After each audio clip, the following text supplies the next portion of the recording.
Alright, but what do you want to know, man? I mean...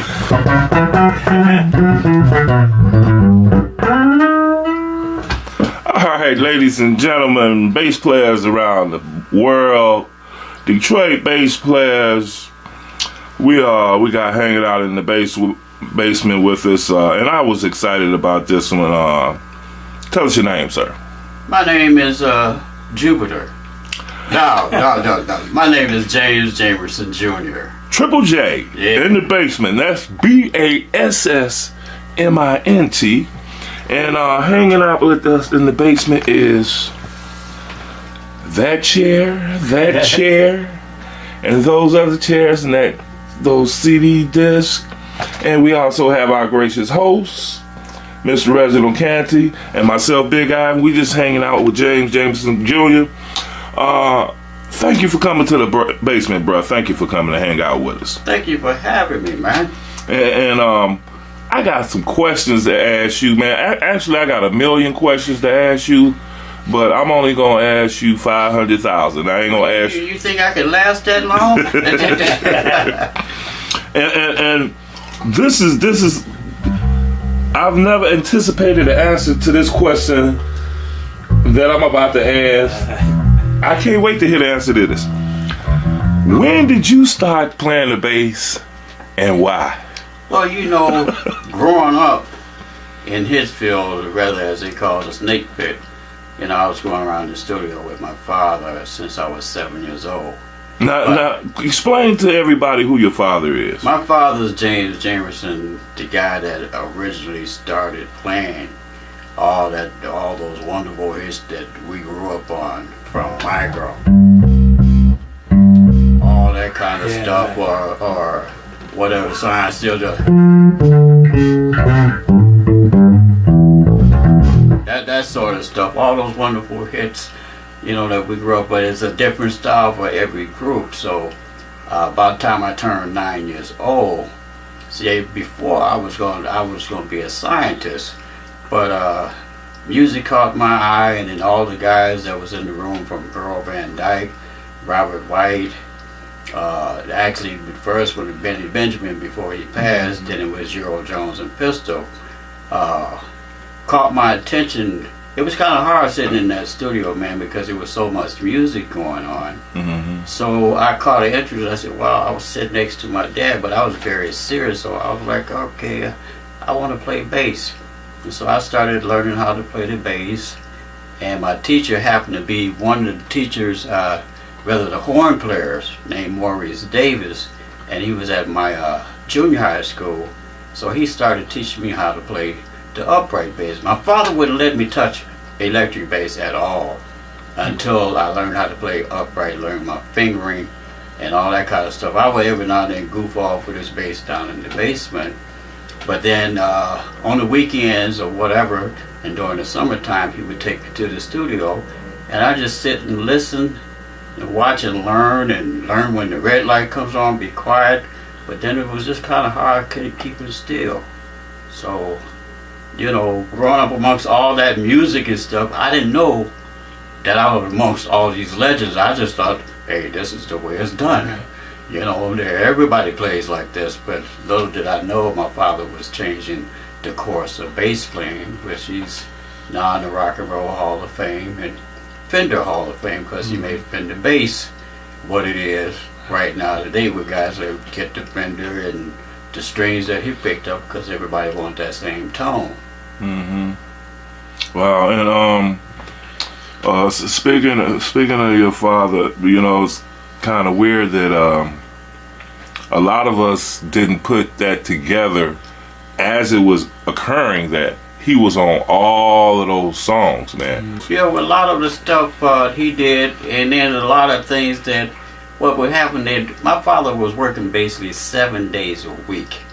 So, you know, in between the time that I did get to see him, you know, I would see him in the studio or maybe for breakfast and maybe for dinner, and after that, Dad was gone, and he was under contract, so he had to be there, but to lift some of the weight, plus the music started to change. There was one point, there was a rumor out basically that when people would go to the concert, they were getting frustrated because they said, this doesn't sound like the record.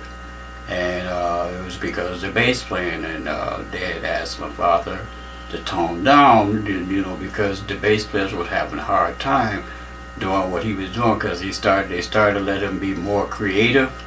But there were certain artists that he could really be creative with, like say like Marvin Gaye, the Four Tops, and Stevie. You know, he could really stretch out. But then there's other artists that he pulled in, but there was a different style for each artist depending on who the writer was. So, I mean, you figure here's a style for all these different artists, but it's the same one guy playing the same instrument. You know, and the amazing part that he played with one finger. Right. You know, I used to play with one finger, but then when I started seeing all these younger guys that I went to school with playing my father to imitate my father with two fingers, I said, let me play with two fingers. This is much easier, you know, trying to play instead of trying to play with one. But it came with ease with him, you know, and plus he played with high action. And you know, you really had to dig into it. The strength from playing after playing the upright, his bass was set up almost just as wide as the upright. You know, so you really had to dig into it. Just like he was telling me, if you don't feel it, if you can't feel it, don't play it. Right. Okay. Well, man, I'm telling you, that's awesome to ask somebody when did you start playing the bass and why, and they say, because of my father, James Jamerson. That's awesome, because he's an inspiration to a lot of bass players. I mean, if metaphorically speaking, if you take a tree's branches, go to the root, any of these bass players today will say so-and-so is their favorite bass player. You go ask him, he'll say so-and-so is my favorite bass player. You go ask him, and always come back to Jamerson, The root. and yeah, the root, and guys like him. So that is awesome, man. Now you ain't too shabby yourself on the bass. Now, when did you start playing with other musicians, young guys like yourself, and then start doing gigs? When did that come about? You know, the strangest thing, I guess my father got women, like each time I would go in the basement and put on a record and I start copying him, he must have been hearing me all that time, right? So there was a gig when I was 14 years old, when I called myself getting ready to have a band. My father threw me in the fire, and I didn't really realize at that time, for the Dales at the 20 Grand. There was 3 songs left, right? So my father said, hey, Jimmy, come up on stage. And I said, I'm thinking we're ready to go. So I came up on stage, sat next to him. Then he walked off the stage, and here's this guitar player. Come on, man, come on. Come on, wait, come on, we got 3 songs to go. And I said, and I'm like, Dad. And then Dad was like, man, pick up the bass. I picked up the bass, and here's the chart. And I did the 3 songs, and then afterwards they said, great job, man, chip off the old block. All I did was play like him. Then my dad came up with his little funny grin and just smiled like, yeah, that I was ready. So I think that was planned to see if I had it. And then afterwards, when I turned 16, I got a band, and he told me he was overbooked. He told me to go in and play with Grant Green at this club. I said, Dad, that's Grant Green. He said, oh, you can do this. You know, I guess after what he heard, he said, it's easy. And I'm like, okay, I was able to drive then. So I did the gig with Grant, and after that, I said, well, this is what I really want to do. After I graduated, I started playing with the Temptations on the road once we moved to LA, but it was like, wow, for your father. I'm still not knowing who my father is. Okay? Right. I'm The just, magnitude. I'm just thinking he's my dad and he plays bass, but then everybody, your father. I'm like, yeah, my father. He's just dad to me, but then come to find out, hey, he changed the whole course of bass playing. And I said, wow, and here I am coming behind him, but then I started to get my own style. I had his flavor, but then I started to pop, and then they used to get confused with us in LA. They said, wait a minute, there's another Jamerson? They said, yeah, James Jamerson. And then you could see, like on the original and certain other albums, James Jamerson and James Jamerson Jr., they say, this is a misprint. Somebody put Junior in it. They said, no, there is a Junior. And he plays like his father. The only difference is he pops. That slaps. He will slap. His father don't slap. So I started getting the gigs where play like your father, but put some popping in it. So then before his demise, before he got ill, there was a date. Robert Goulet, he had gotten ill because he was taking stronger medication. And he called me and said, call my son. So that was the highest honor for me, for my father said, call my son for this date. So I played on that record date, and he got different letters from different producers and writers said, your son, Chip off the old block, did just like you. And that's basically when my career started to take off. Awesome. And speaking of your career, I kind of want to ask this first. I don't know how I want to do this, but did being the son of a legendary bass player, did it like bother you or make you feel like you had to live up to something, or did it annoy you that people didn't look at you for you and looked at you because of your father? Well, what would happen is they would compare me to my father. Actually, I think I had it more harder because, being the son of a famous person, the expectation, like, oh, can he really play, or he's just going by his name and all that. They say, oh no, Junior could really play. He plays like his father and some. And my father just told me, like, hey, you'll never be me, and I'll never be you. Go out there and do the damn thing. And it was harder for me because the expectation was, can he? And then they saw he can. And after that, then I started doing more session works, and every now and then I would tour. And then some of the people I toured with, I toured and played on their records. That's what my next question. Give me that long list, and we got all day, bro. Just whatever names, artists and recordings and TV tracks and movie tracks. Just give me everything that you can remember, man. Well, my memory is I first started doing demos at Joe Bat, and then a lot of the demos sometimes would turn into the actual track.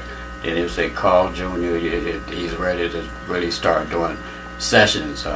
Ben Berry was a contractor out there, so he would call me and say, hey, you can download this, and I started doing more session work. I mean, nationally for most of the people at Motown, say like the Four Tops, Temptations, Diana Ross, Thelma Houston,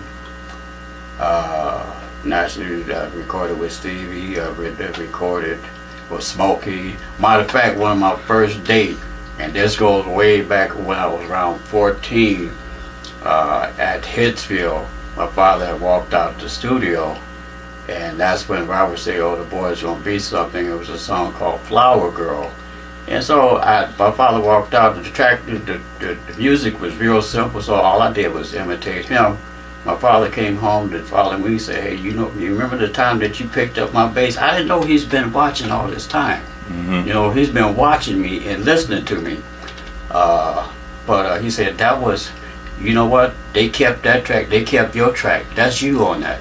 You know how elated I was for 14 years old and I'm on a record. Yeah, I can imagine. Yeah, so after that, you know, I started just basically recording. Then I started touring some. I mean, I've recorded this stuff from Bruce Springsteen to Bob Dylan, Cher, Sergio Frankie, Lola Falana, a lot of the Vegas acts.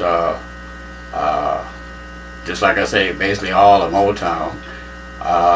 Then I used to be one of the Crusaders when they came out with Street Life.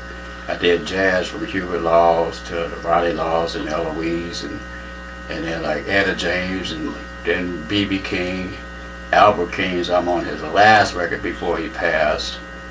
Then Lucia Pavarotti. That was a trip to play somebody that play opera. Yeah. You know, that's why they say rock to Bach, and gospel from Andre Krauss, the Sandra, the Clark sisters, the Hawkins. So they really couldn't pinpoint like, okay, what style, because I could do all those different styles and give them what they want. Country and Western, Charlie Pride. You know, I'm like, what am I doing country western? What am I doing rock and roll? What am I doing? You know, they couldn't figure out. First, are you still playing R&B? I said, yeah, I'm playing it all. You know, you call me for the date. What you want? You know, I give you what you want. That's what I was talking. Give them what they want. If not, hey, call somebody that can.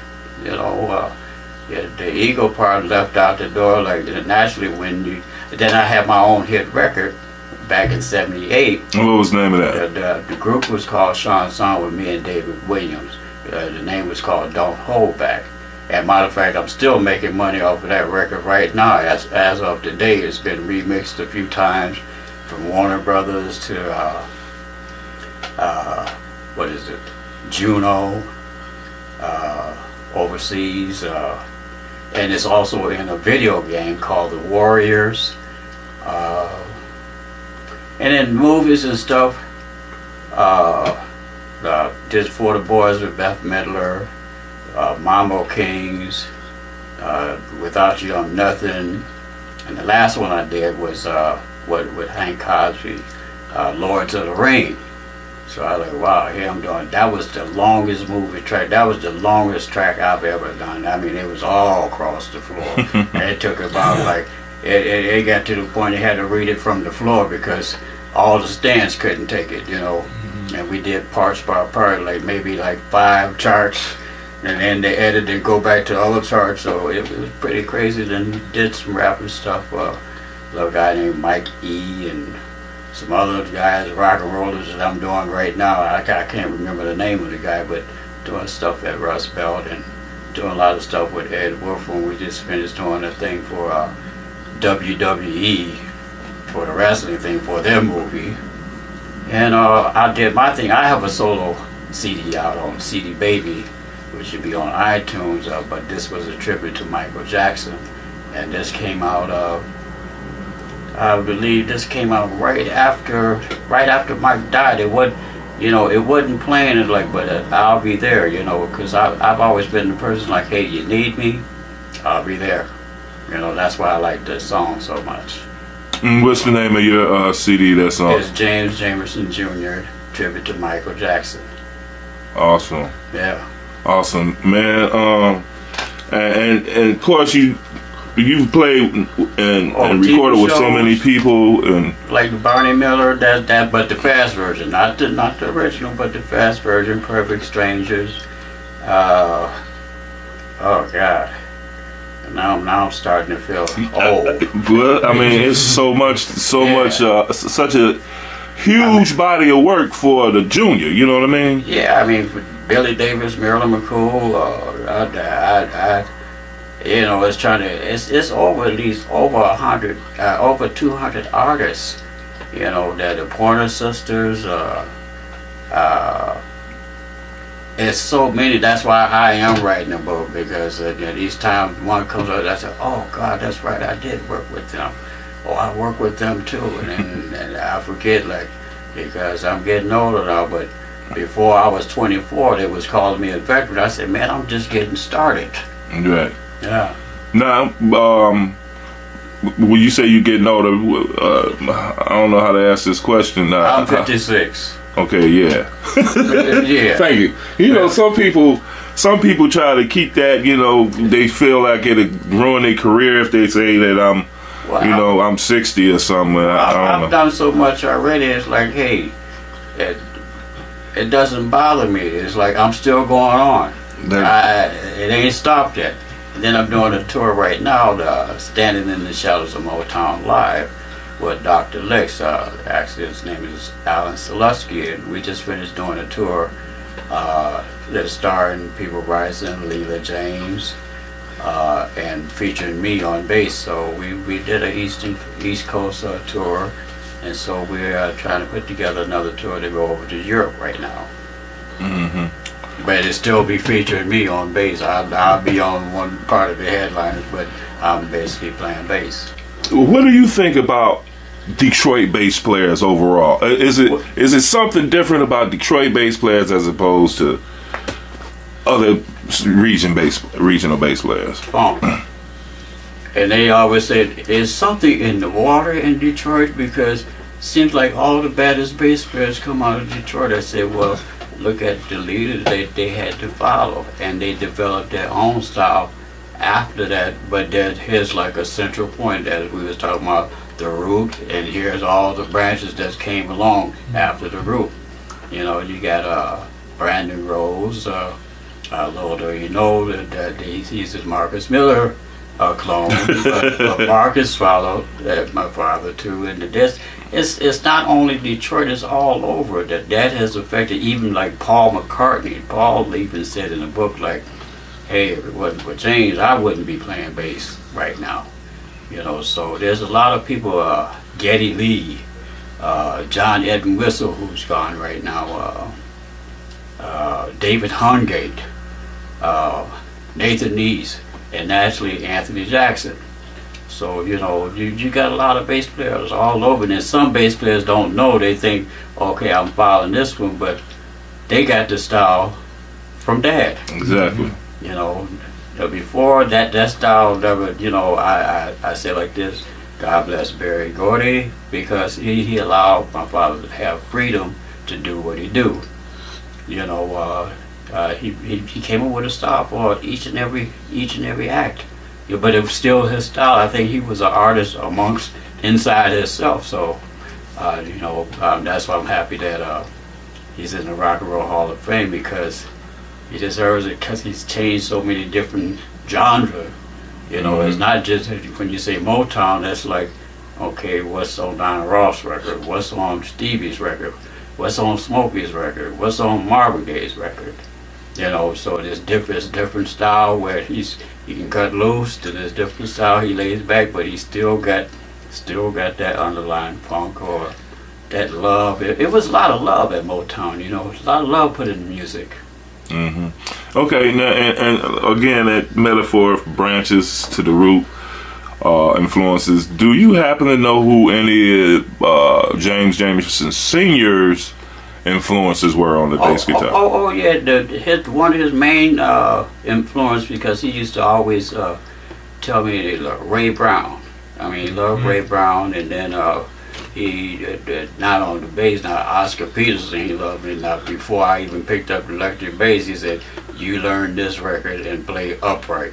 All the stuff that was on upright. So in my house, when he came back in the house, there was no Motown records to be played. It was just jazz. So that's what we say, Dad is home because the jazz is on.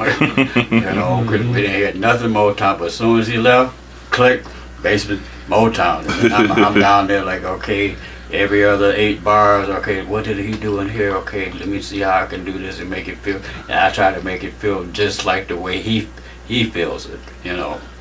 Right. And what about yourself? Besides your father, did any other bass players like give you that motivation to?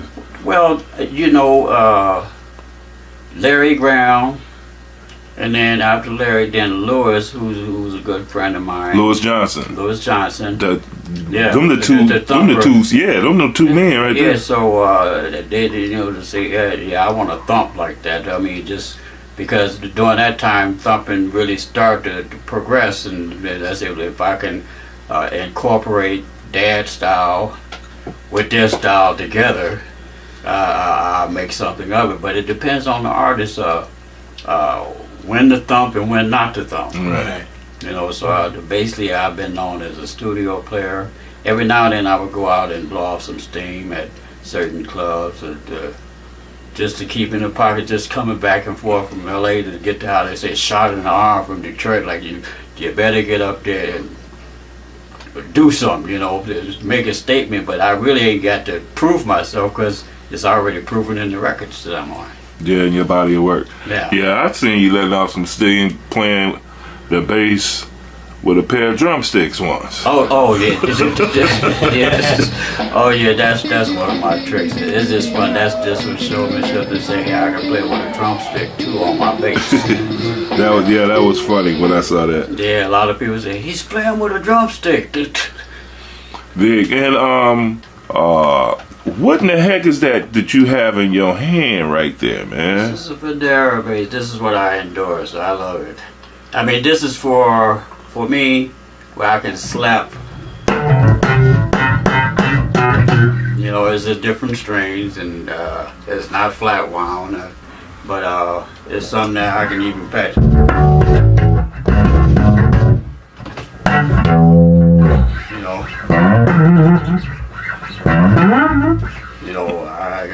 It's a little bit more high end,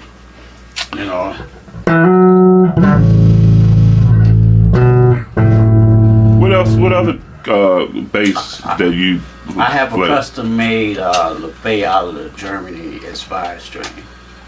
Okay. Now I use flat wounds on that one, so it's closer to, and it's got a computer chip inside, so I can get P-bass sound, I can get a Music Man sound, I can get a Smith sound depending on what chip I put in there. Mm-hmm. I don't really break that out all the time. I normally use that in the studio. Okay. And then if anybody wants dad sound, the Motown sound, naturally it's the P-bass. Right, yeah. There's a lot of things people don't realize that sometimes people ask for a signature sound when you go in the studio. If you got the wrong bass, you might not get the gig because you got the wrong bass. Yeah, a lot of times right now, back during the day, you didn't have to have a whole arsenal of equipment. But now you do have to have an arsenal. Okay, what do you want?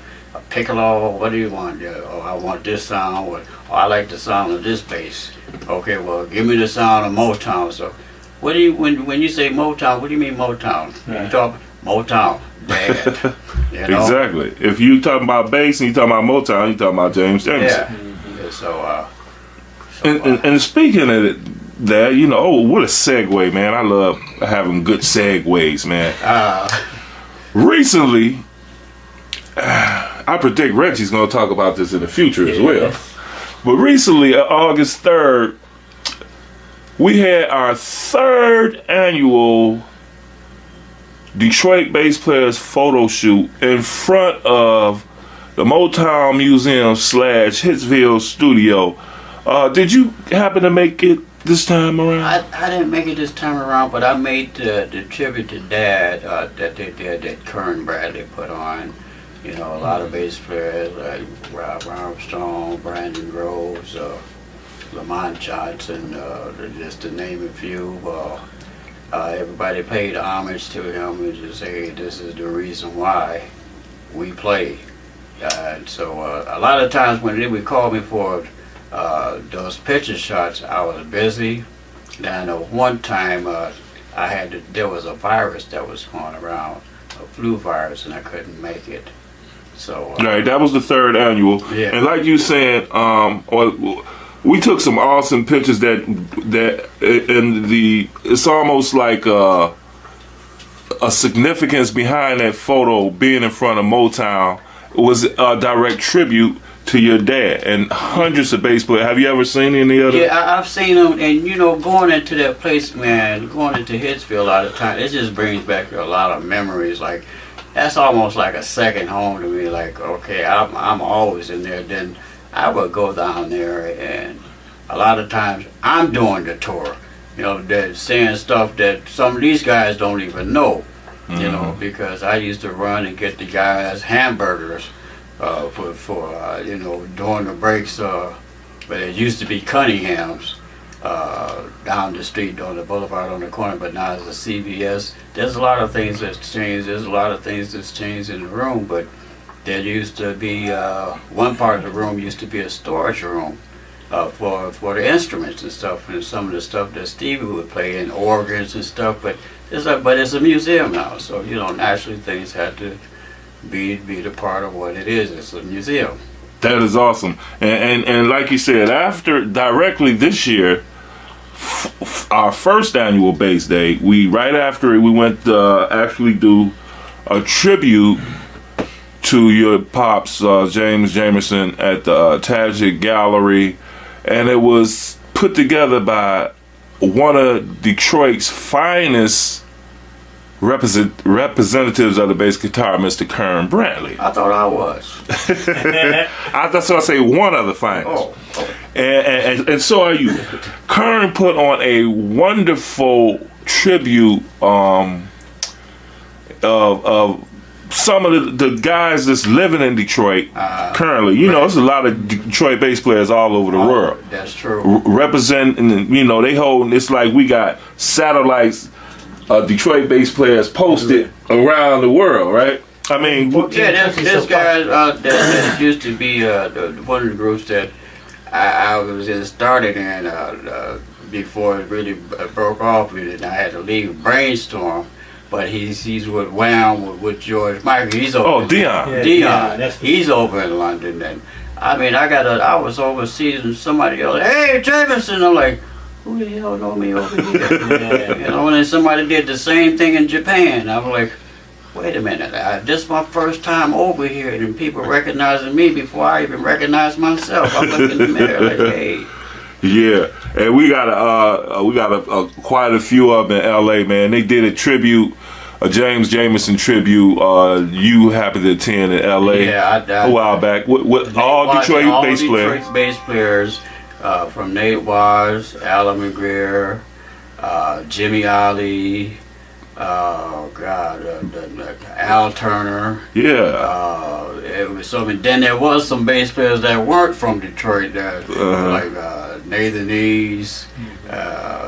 There was so many people, man, and it was wall-to-wall bass players. But it was a good evening, and Stevie sang, and a few other people, but Stevie basically kind of took over that evening, and it was a fun tribute, you know. Now, contrast. Then this, like I said, 2013, we had the Detroit Bass Day right here in Detroit, right, which had the guys that still reside in Detroit. Now, you mentioned a few of them, but I want to throw a few more names out there. Kern Brantley, again, our gracious host of the thing. Lonnie Motley, Parliament Funkadelics. Who else we had? William Glenn, who did some Funkadelic work, right? Our own Reginald Canty, who actually played with Diana Ross, so he had a special Motown tribute. He had all kinds of stuff going on with him. And we had Emily Rogers, Vic Robinson. Yeah, Vic.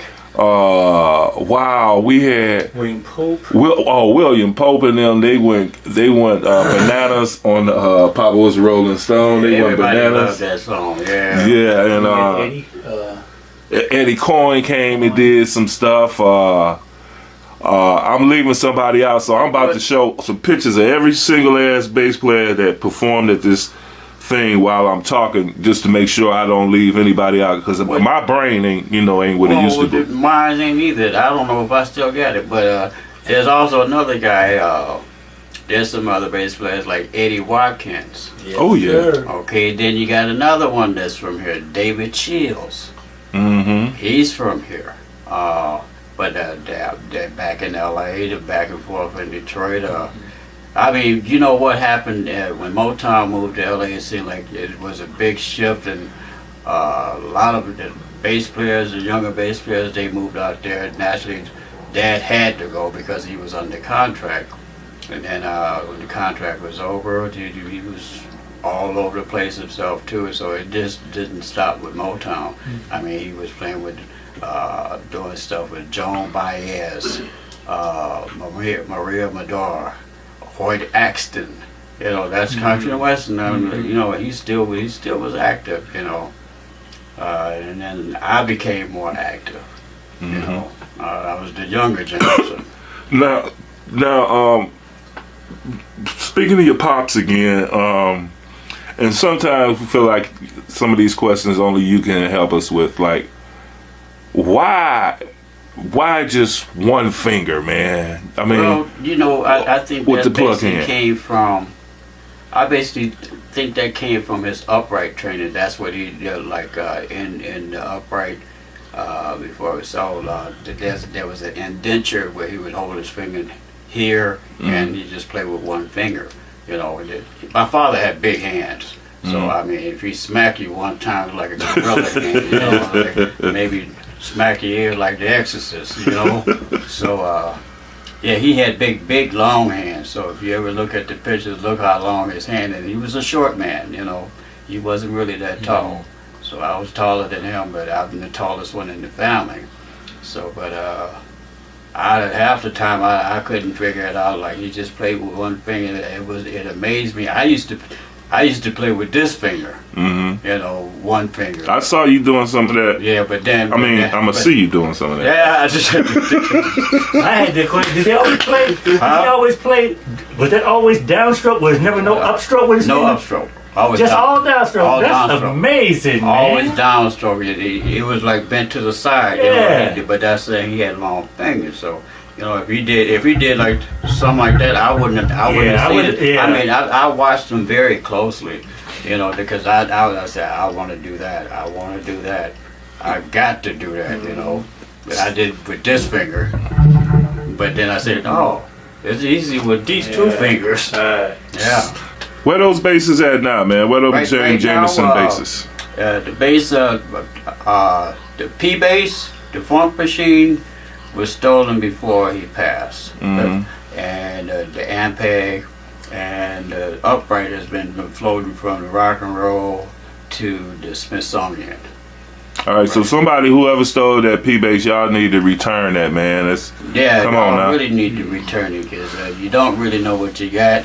And if you know what you got, you're just waiting for all the rest of the Jamerson to pass away. But you know what? You got 200 other bass players that know what it looks like and understands, hey, the value of that bass. Give it back. It's a historical artifact is what it is. Oh, yeah. You know, so it's amazing how many basses get stolen, man. It's crazy. And I always wonder where all these basses are. Is it a pile of them somewhere of stolen basses? You know, Fender has said one thing to me. He said, what? Because my basses were stolen. You know, I've had like over 8 basses stolen. He said, what it is about you Jamersons? Like, every time you look around, your bass is being stolen. They said, your father? And you? He said, what is this? Is it a curse on your basses or what? Or I said, well, maybe people wanted that bad just to get the sound, but they can't. A lot of the sound really isn't always in the bass. It's just in the hands and the person that's playing it and how they play it. Exactly. You know, Fender just having to be the thing. Okay, this is, but this is not a Fender. This is a Federa. But you know, as Ralph was saying, my father was very dangerous on that B flat. You know, that's Papa was a Rolling Stone. So, you know, it's a different sound, but you listen to it right now, all these songs are still being played. They're like classics, you know. All these classic songs, these young kids will pick it up and sample, take the vocals off and put that thing to it, but then it's like, you know, what's the sad part, they took a lot of the music out to schools, and they don't understand that music also has the equation with math. Because you got to learn how to count, you got to subtract, you know, what's a 7/8, what's a quarter, right? You know, what's a whole, you know, so you're dealing with mathematics, so it teaches them, and discipline too. And also, string instruments is one of the hardest instruments to play because it ain't like you pressing on a keyboard or blowing with a horn, but there's so many positions you got to know. Yeah, 2 hands have to be working. Yeah, two hands all the time. Okay. If we wanted to get a hold of you, Lord knows I had a hard time getting a hold of you. If we want to hang out and keep up with your progress, where could we find you at? You can find me, I can put it out there. My email address is jamesjamerson88@yahoo.com, or you can go on Facebook and you'll see a picture of me and Barry going together. Then there's the James Jamerson Jr. Now the picture of me and Barry is James Jamerson, but that's what I said. There's, there's none of Jimmy, there's none of Triple J, there's none of Jamerson Jr., but I've been called all these things, so, that you can keep up what I'm doing right now. Right, and what, like you said, right now you're doing a tribute tour, Standing in the Shadows. A Motown. A Motown tour. What do you have planned for the future? Right now, my plans right now is 2 different things. Standing in the Shadows of Motown Live, which various artists will be singing and I'll be playing.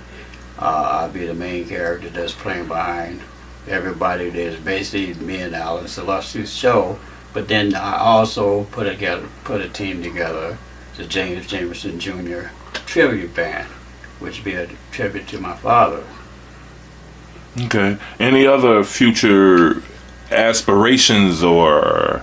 Well, producing some more, I'm looking at little artists and stuff because I have a production company, Ski Dog Production, and just seeing new talent, and I love traveling, and because there's a lot of talent out there. You might see the TV show X Factor, American Idol, and all that kind of stuff. So there's a lot of talent out there. It's just getting the right talent and grooming them and seeing where their head is at. And that's where I'm at right now. And just trying to stay healthy. Okay. And how's your health? Can we talk about that? Well, my health right now, I'll put it to you like this. Just don't get stung by a bee, because this ain't it is like being Muhammad Ali. Sting like a bee, knock you right out. All right, that's awesome, man. And why don't you gonna play something for us on the P-Bass and show us some examples of how your pops did some stuff right quick. Oh, I'll show you in the P-Bass. You have to take a little break now because I got to change bass. Okay, all right, cool. All right. But remember that this is what I endorse. Now the family signature bass is always the P-Bass. That's what we're known for. Mm-hmm. Okay. Right now we got what's that she have in your hand? This is a Fender P-Bass. Yeah, and 1962 reissue. Yeah, and then flat wounds, heavy gauge. That's what Dad used. Everything. You got to have strength to play with flat rounds, And this one, it's got a pretty decent action right here. It's not as high as my father's bass would be, but I can do it. But Dad played just like with this one finger. Right.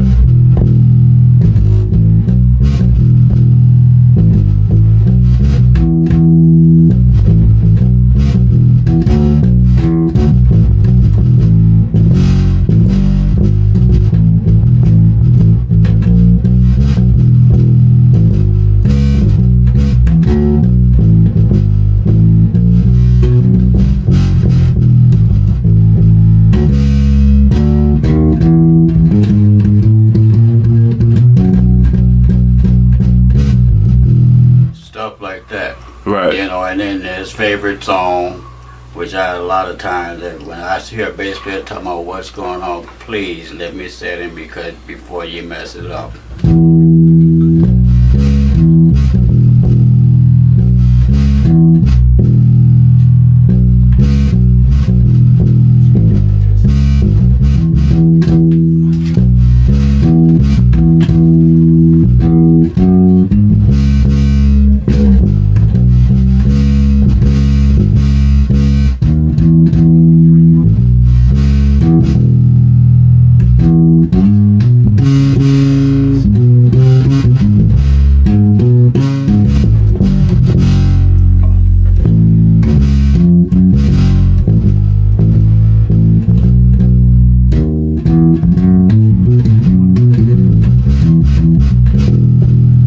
stuff like that. But he would go all over the place. But the thing about it, just one finger. I mean, I had to switch up to play with two. Just I saw you cheating playing with two fingers. I couldn't help it. I mean, that kind of thing. But all them hits, and then the other hit that all the kids love. I mean, I did some seminars like at Howard University, Berkeley with a lot of bass players, Duke. And then Wayne State, naturally, our city, everybody knows this.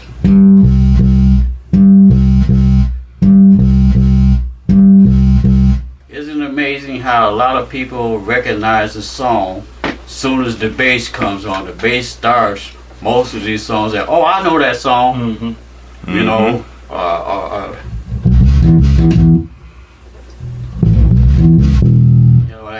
ain't that peculiar? Mm-hmm. The other one,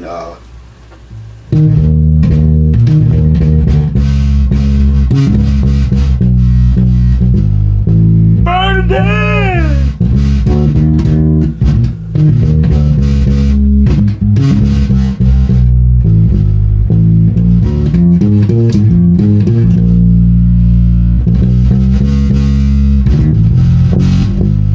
Stuff like that, people recognize those songs basically by the bass, so it's actually like the bass was singing along with the singers. Right. I always said the bass is, even though they say you in the back, every bass line is a melody. Yeah. I always say that. Every bass line is a melody within the song. But you know what, bass was in the back at one point.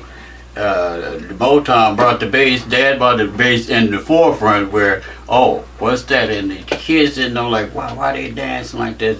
They didn't understand the correlation with bass and drums. Mm-hmm. Now they know, oh, bass, if you got the bass and drums, you got it. You can put any type of melody to it, but before they didn't understand, it takes the bass and the drums to make that hump happen, make you want to shake your behind and and dance, and you see people dancing in the street, just like with Martha Reeves' song and all that kind of stuff. Mm-hmm. Let me ask you a question. As myself being a music instructor, have you ever taught music, or do you teach music? No, I'd give a Q&A and people ask me questions. I think because I have a short attention span, and when I hear somebody playing the wrong notes, I cringe. It's like, oh my God, I cannot take this. Lord, my nerves is already bad enough. It's bad enough even like, it's bad enough even hearing somebody play the wrong note. Like, one thing about bass, you definitely know if he played the wrong note in the song. Keyboard player, guitar player can kind of get away with, he played blah blah blah, but a bass, we're the centerpiece. It's like, what key? If a bass player is playing in the wrong, everybody's in one key and the bass player's in another key, you definitely know. Mm-hmm. And then the other thing I could say, I was always taught that bass was a spiritual instrument, because it is, because it touches your heart. And I would say something else on camera, but it would be kind of rude for the ladies, because if you know what you're doing, I'll say the ladies' body parts would close up. Ain't nothing like the bass, man. Yeah. And now, also as an instructor, myself, I'm talking about.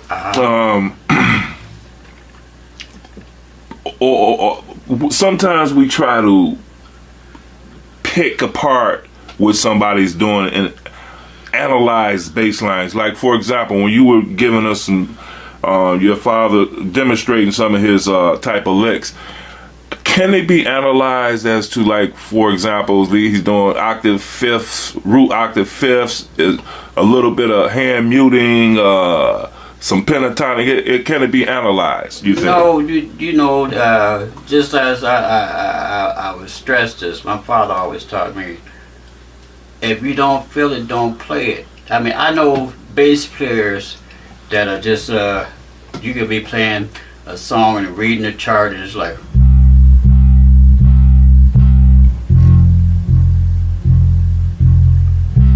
y'all feel that?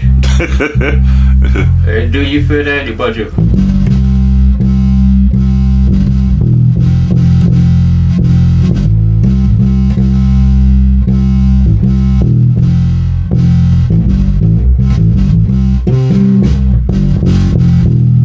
You feel that kind of stuff, but if somebody playing time on you, string players have a habit of doing that, but the one thing that I love that my father stressed me to be on upright so I could learn my positions and whatever, because on a fretted bass you're really kind of restricted, and what you play you can't hear. You're really kind of restricted on what you do in singing, But give me a drumstick though. Then you'll see another thing. That's why you was laughing and say, the man picked up a drumstick and was playing the bass with a drumstick. Yeah, that's awesome. One of the other things I want to say was about are you doing any kind of muting when you emulate Pops? No, I don't do that. I mean, I can't. I mean do that on here. You think about it. I hear some type of muting and ghosting. I don't know what he might have called it. Well, back then, Fender used to have a pad that was already built into the bell. Right. So it was automatic like that, and then a lot of guys would take this part off. Yeah. So but Fender, it normally came with like a little sponge. My first bass that I had, the sponge was back here inside of here. So but he would play up here though. Right. Or like I'm one.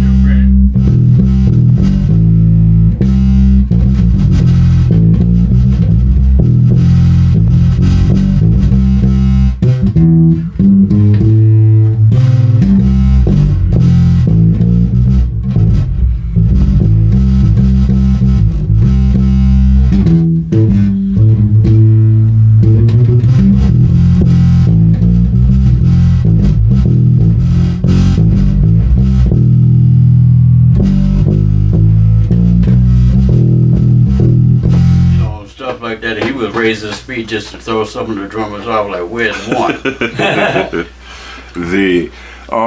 Okay, well, man, you know what? Triple J. I don't know why I want to call you Triple J. They called me Trip. You know what? The craziest part for me, they called me James Jamerson. Then they called me James Jamerson Jr. Then they called me Jamerson Jr. Then they called me Junior, or they called me JJ. Or then they call me Triple J. Right. So I've been called that, and then a lot of the Motown people, they call me Jimmy. So I said, just as long as you call me. Yeah. That's good. I didn't want to keep you, man, but I'd like to know is, Reg, you got anything? Well, I just wanted to say, man, I started playing when I was 13, but I didn't get serious until about 20, 21. I saw a way where I needed the education. I was trying to do this by myself. I had nobody home, and bass playing in my home was considered a nuisance. It was just glad I wasn't in the street. Said, but when I'm at home, turn that stuff off. So I had to do what I had to do. But by and large, when I did an interview with Ivan, one of the first questions he posed to me is, who was my earliest influence, man? Without a doubt, no question in my mind, I don't even have to think about it. It was your dad, big time. And I was more accustomed or more attracted to upright guys. I was listening to Paul Chambers. Right. Another Detroit bass player. I was listening to Paul Chambers and Ron Carter, Ray another Brown, Detroit bass player. George DeVivier. I was listening to those guys, but I was trying to figure out how to make it work on electric. And your father was the only one who made it obvious. Right. I said, I know this cat had to be playing upright. And when we first heard him, nobody knew who he was because they didn't put stuff. I didn't know it until 15 years after the record came out before we discovered who he was. But all this lead up to this, I did this little Jamerson tribute back in August, and I was thrilled to be asked to do something that just bears his name. You know what I'm saying? And to be most of my first early experiences was a Motown review, and that's what it felt like to me, to be on stage with all those great guys. Man, I just want to say, I really appreciate you coming by and taking your time, and you like me, you know, we're getting older, and we got some health challenges and stuff like that, man, and all that kind of things. But thank you very much, man, for taking the time out to do this, because I've been playing 48 years, but it took all this to come full circle, man. Appreciate you coming back, for real. Thank you very much, you guys, for having me. You know, it's just full circle, but, you know, by me being in Los Angeles and then coming back here, it's like I get a shot in the arm coming back here, because you got the throw down, and then you be more creative instead of like guys out in LA be talking about, man, I don't want to become a studio sausage, and you know, and all of a sudden you get burnt out, and all you can't get burnt out in Detroit, because somebody's gonna come up behind you and be doing something like, whoa, what was that? What was that? Okay, let me see if I can get down with that. How can I incorporate it with my style? But I still have my style. I'm grateful that I do have a style, and some of these guys, like, you don't have a style yet. You know, I'm fortunate enough to be blessed that my father came up with a style that he passed on to me, and then I just upped the ante. And when he passed the torch to me before he passed, it's amazing for your father, who is the guy, to pass the torch like my son. My son can do this. You know, and it's like, wow. And then people recognize, no, Junior can do this. He actually really can play. It's like how many famous guys, you know, legendary guys that change the course of whatever, that can come behind a famous parents and still do what they do and gain a reputation of being good themselves. I can only think of one off the top of my head, and that's Felix Pastorius, who's actually following his Jocko.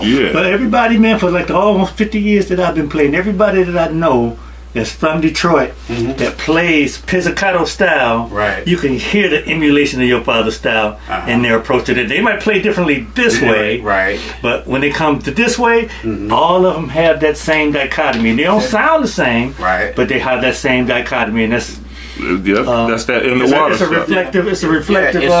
It's something in the water. It's got to be. That's what it is. And it's attitude. But you know, the one thing I really love about Detroit bass players, that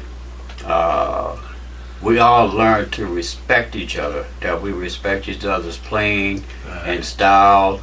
You know, now if you can't play, it's like you know, he might get it one day, you know, or he might not get it at all, but he's brave enough to do it. Some positive out of it, you know. Exactly. You know, I remember the days when they used to throw apples and oranges and stuff on stage, like get off the stage. I said, thank God that never happened to me, but I've seen it happen. And coming along the era where it was Battle of the Bands, so it was like it always was a competitive thing at one point, but then afterwards, when guys establish their name, who they are, you heard about them in the street, that they got established, and then afterwards it's like, okay, that's his thing, that's his thing. I mean, my buddies like Nate Watts, Alan McGreer, Ben Atkins, who they call the Rat, Lamont Johnson, all of those guys. There's so many people, but that was back during the 70s, the early 70s and stuff, so I learned a lot from that. But then you learn how to be team players. Then you learn how to respect each other after that. And just like Ralph Armstrong, you know, Ralph would hit. You know, I mean, I respect him. He respects me. That's what he does, and this is what I do. You know, so that's the love about Detroit bass players, the respect factor. So. That's awesome, man. Like I said, I didn't want to keep you, but I wanted to know, is it anything that you would like to say in closing, keeping in mind this is Detroit bass players in the basement. That's BASSMINT, at our gracious host Reggie Canty's house. Is there anything you like to say in closing before you play us out? Well, I'd like to thank you guys for having me first, and then thank all the rest of the bass players that's in Detroit that is still playing, because this is a hard city because the way the economy is right now. Just keep playing, keep your chops up. That's what I'm doing, and Detroit will be better again, and do what you can to keep on keeping on, and just like I said, if you don't feel it, don't play it. And you don't have to. Quincy Jones once said, "Keep it simple, stupid, and leave your egos at the door." Thank you very much. So and that's the one thing most of the bass players here, that they're leaving their egos at the door. Like, thank you, hey man, I respect your playing, I respect what you're doing, and we come to support each other. That is awesome, man. Thank you again for hanging out with us here in the basement. And why don't you just play us something now, man? Well, let me see. I don't know what I want to play.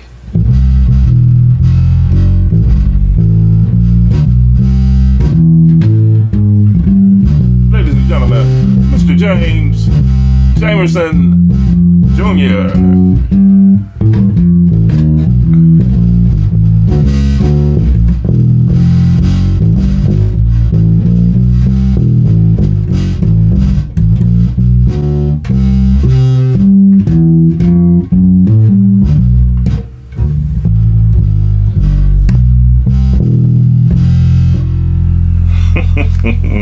All right.